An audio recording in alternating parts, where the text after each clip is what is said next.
Hello and welcome to Halcyon Blink. My name is Lon Wisely. I'm going to be your host for this episode, and oh my god, Witcher 3, you dirty, dirty devil, you.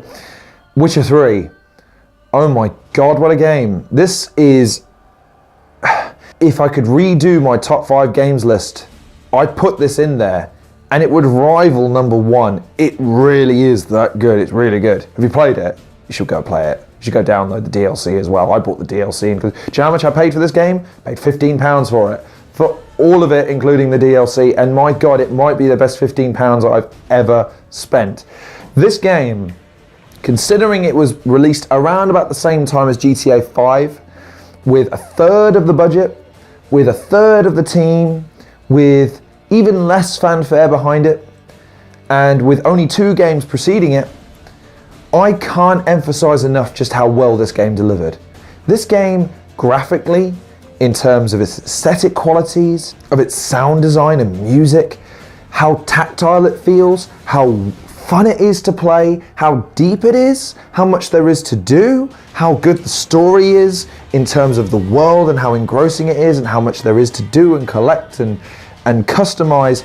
This game is about as close to the perfect game as I have ever played. Dear God, it's beautiful. I love fantasy games.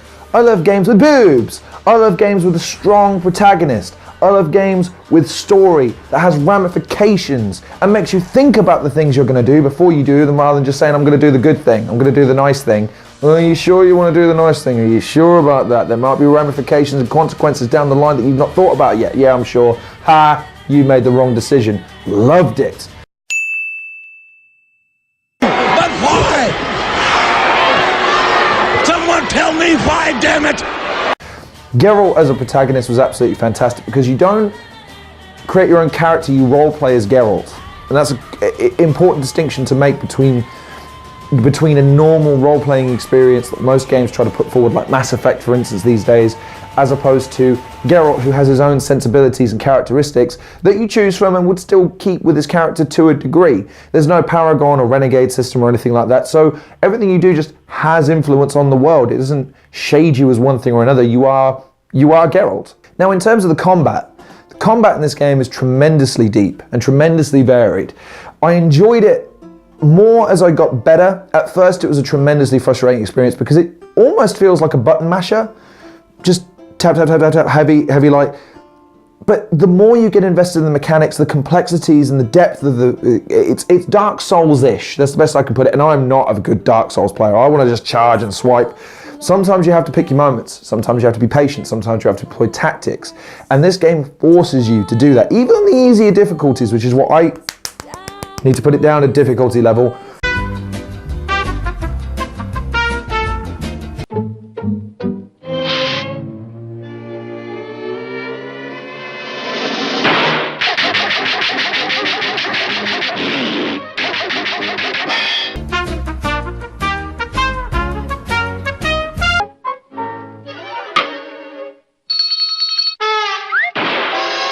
Got my ass kicked all the time.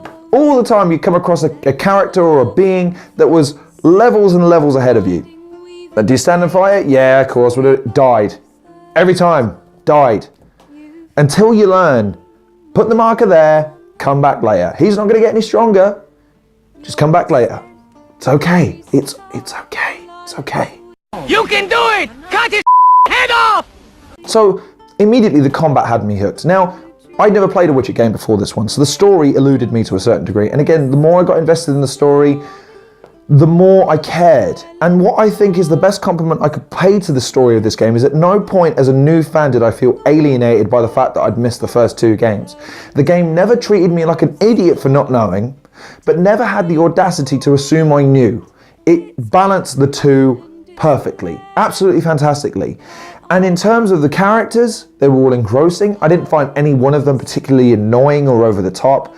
I felt that they all had their own sensibilities and moralities that I agreed with to a certain degree. I felt the love story between Yennefer and Geralt was the one I wanted to pursue. I didn't know necessarily about the one with her and the redhead, which I think was in the second game, but of course I didn't know that, so I didn't feel particularly guilty about the fact that I said I wasn't going to go, even though the game really pushes her on you at one point to say you could pursue a relationship with her again if you want. Jennifer's not around, but trust me, the game will punish you for this. Don't try and play both. Don't try and play both, you misogynistic. I stuck with Yennefer anyway, so it was all good. We've always loved each other. You're in love with us. There's no point in fighting it. We must enjoy what we have. So, we've prepared something special. Come by the Kingfisher this evening. Bring wine. Lots of wine. See you later, love. I can't wait. Giggity, giggity, giggity, giggity, ooh, ee, ooh, ah, ah, ting, tang, walla, walla, bing, bang, ooh, ee, ooh, ah, ah, ting, tang, walla, walla, bing, bang. In terms of the in-game mechanics, I didn't like the horse racing, and I didn't like the horse mechanics to a degree, Roach. I felt that was one of the downsides of the game, but I understand considering the size of this map and how much the load times are, it does make sense to a degree to use your horse a lot more. It's just, for some reason, gaming and horses aren't going to work for a while. They're still going to have to work out those mechanics because they still feel bulky and sloppy and a bit unresponsive, which, what are you going to do? It's a horse. It's not a car, it's not a bike, so I forgive them for that. It's a fantastically well-rounded experience. The musical cues, how gorgeous this world looks. For what it is, and for the developers to produce this level of detail in terms of not only the way it looks, but its interactivity and everything going on around you is stunning. An absolute technological masterpiece from a gaming company that had no right to produce this kind of level of quality. It's AAA shit right here.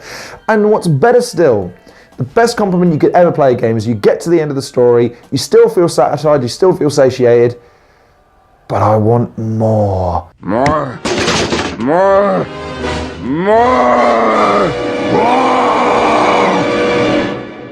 And the DLC delivers on that as well. Ups the levels, ups the difficulty, increases the story, gives you more stuff to aim for, more stuff to find. I can't pay this game a higher quality, a higher compliment. It is, without a doubt, a 10 out of 10 experience. If you are a gamer, you must have played this game, and if you haven't, you need to go and play this game. It is absolutely outstanding from a storytelling perspective, from a combat perspective, from an experience perspective. It's absolutely fantastic. Now, if you're more of a casual gamer, yes, this game will feel daunting at first, and I promise you it will, but give it time. You will get past it, you will move through it, and it will be absolutely fantastic from there. So if you've not played this game, go and play it. It's a 10 out of 10. It's absolutely fantastic. So thanks very much for watching this episode of Halcyon Blink. Please like, share, subscribe. Check out some of the other content creators in the description below. Follow me on Twitter. And as always, take care of yourselves. And I'll see you guys on the next episode of Halcyon Blink.